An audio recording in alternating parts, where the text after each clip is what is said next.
Stripped of desperate compulsion, betting provides a thrilling edge to mundane sporting encounters. If you doubt this, then you haven't experienced the rush of watching a horse bearing its rider, and your modest outlay, down the final straight at the head of a chase.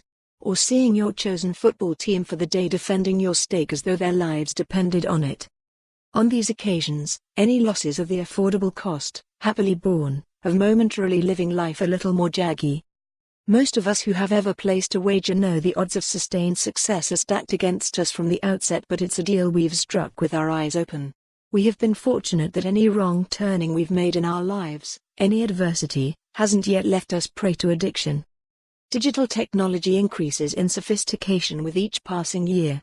Those who can harness it quickly discover that it can be turned into sharp profit without meddlesome factors like human labor, factory costs and a care for the environment. This has transformed the act of placing a bet on a sporting outcome. Previously, the issues associated with addiction and problem gambling were unintended and unsought.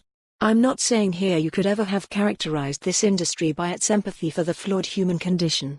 Once, there had been a degree of humanity though, where checks and balances might be provided simply by visiting a bookmaker's and interacting with friends and neighbors.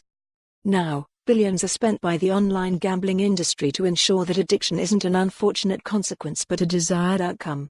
And professional football, the most popular sport in the world, is where the lowest hanging fruit is to be found. This week, Brian Rice, the respected manager of Hamilton Academical FC, became the latest high-profile football person to admit that he has been struggling with gambling addiction for most of his adult life. His story is only the latest in a long litany of human tragedies associated with football and gambling. Almost immediately the football tribe, managers, players and journalists, threw a protective cordon around him and praised Mr. Rice for his dignity and courage in going public with his ordeal.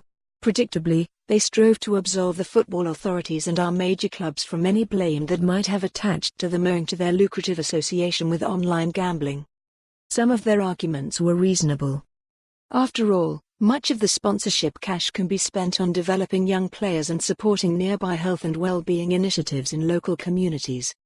This, though, is a bit like saying that if you swim with sharks it can give you a greater, and brief, appreciation of their natural environment.